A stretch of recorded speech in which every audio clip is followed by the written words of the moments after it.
बड़ी खबर का जो है उत्तर प्रदेश के मैनपुरी से जुड़ी हुई, जहां सियासत का संग्राम शुरू हो चुका है। लोकसभा चुनाव 2024 में मैनपुरी की जनता जीत का ताज किसे पहनाएगी ये तो भविष्य तय करेगा, लेकिन यहां सपा और भाजपा दोनों में ही टक्कर जो है कांटे की है। एक और डिंपल यादव के लिए सैफई परिवार ने जोर लगाना शुरू कर दिया, तो वहीं दूसरी ओर पर्यटन एवं संस्कृति मंत्री जयवीर सिंह की जीत के लिए बीजेपी भी कोई कसर छोड़ना नहीं चाहती। इसी वजह से बीजेपी प्रत्याशी जयवीर सिंह के नामांकन में मध्य प्रदेश के सीएम मोहन यादव को बुलाया गया है। ये चाल यादव मतदाताओं को साधने की मानी जा रही है। मैनपुरी में भाजपा के प्रत्याशी ठाकुर जयवीर सिंह ने आज अपना नामांकन दाखिल कर दिया है। इस मौके पर जयवीर सिंह ने कहा कि इस बार कार्यकर्ताओं ने यहां अभी नहीं तो कभी नहीं का नया नारा दिया है। इस बार मैनपुरी में भी कमल खिलेगा और भगवा लहराएगा। सपा का गढ़ टूटेगा, बीजेपी को जीत मिलेगी, डिंपल यादव हारेंगी। उन्होंने डिंपल यादव के बयान पर पलटवार करते हुए कहा कि सपा ने 2012 से 17 तक उत्तर प्रदेश और मैनपुरी को गुंडागर्दी का झुंझुना दिखाने का काम किया। वहीं कन्नौज में डिंपल के चुनाव के दौरान किसी को नामांकन न करने देने को लेकर भी करारा प्रहार किया है।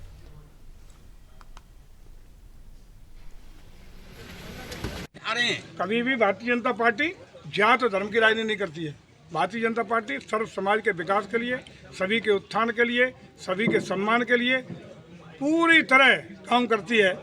लेकिन ये ऐसा गुलदस्ता है जिसमें यादव भी है, जिसमें शाक्य भी है, जिसमें हमारा लोधी समाज भी है, ब्राह्मण भी है, वाल्मीकि भी है, क्षत्रिय भी है, हर समाज का प्रतिनिधित्व है। इस गुलदस्ते के रूप में हमारा एक फूल जो मध्य प्रदेश में जिसके हाथ में बागडोर है, मोहन यादव जी भी आज इस धरती पे आएंगे। और उन लोगों को ये संदेश है कि जात के आधार पर जो अपने एकाधिकार मानते हैं, जात के आधार पे अपना पूरा अधिकार के साथ गिनती कराते हैं कि हमारा इतना वोट है, उनके लिए चुनौती है कि वो अपना ये सब मानना छोड़ दें। आज जनता जागरूक हो चुकी है, पढ़े लिखे लोग हैं, मतदाता जागरूक है, लोग विकास चाहते हैं, कानून का राज चाहते हैं, तरक्की चाहते हैं। मंत्री जी किसानों का शोषण किया जा रहा है, विपक्ष आरोप लगा रहा है। विपक्ष का तो काम है, विपक्ष का तारीफ करेगा। डिंपल यादव ने आपके संकल्प पत्र को झुंझुना बताया है। संकल्प पत्र को झुंझुना, डिंपल यादव ने संकल्प पत्र को झुंझुना बताया है।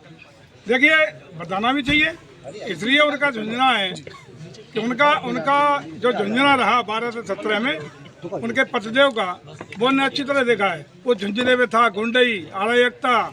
पर एक झुंझुना और देखा है कि जब बगल की सीट से वो चुनाव लड़ी थी, उनके पतिदेव उत्तर प्रदेश के मुख्यमंत्री थे, तो पूरे देश ने उनका झुंझुना देखा है कि दूसरे किसी प्रत्याशी को नामांकन नहीं करने दिया था।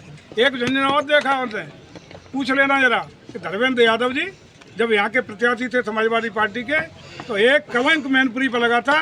पूरे हिंदुस्तान के लोकतंत्र के इतिहास में इतनी शर्मसार घटना कभी नहीं हुई कि पूरा का पूरा लोकसभा का चुनाव इनकी गुंडई और अराजकता के कारण निरस्त होने का काम हुआ। लोकसभा 2019 में बीजेपी को हिंदी भाषी जो राज्य थे वहां सफलता।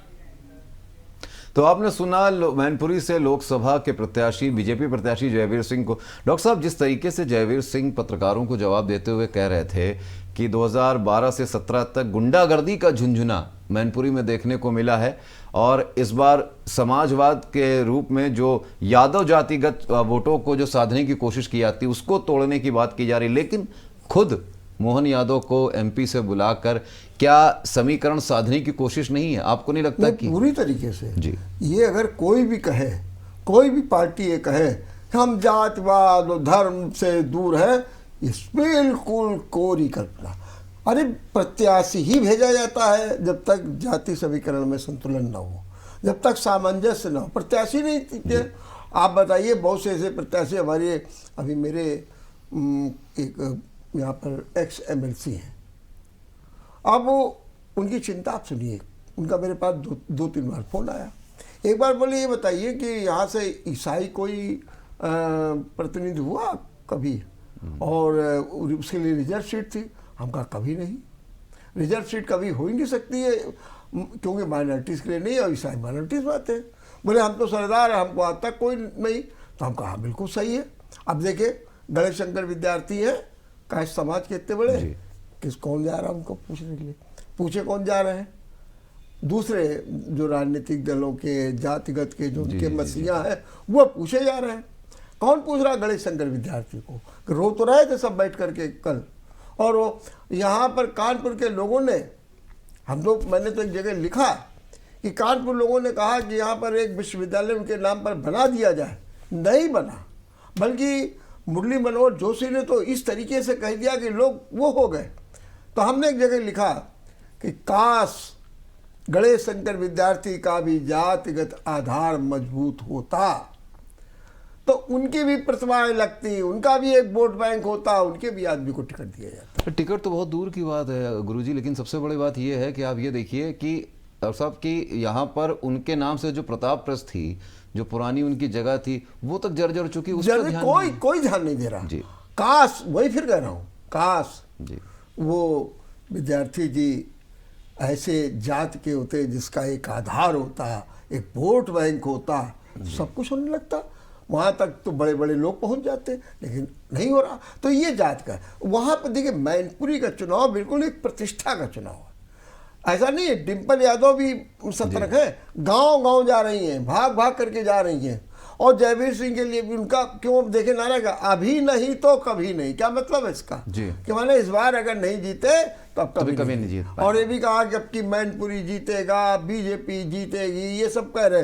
तो वहाँ अब एक मोहनलाल यादव जो बीजेपी के MP में मुख्यमंत्री हैं, क्यों आप बुला के लाए? इसीलिए तो लाए, केवल साधने की कोशिश है यादव वोटों को, और कहीं ना कहीं उनको तो 2-3 बार यूपी में बुला चुके हैं, अभी वहाँ आजमगढ़ में बुला चुके।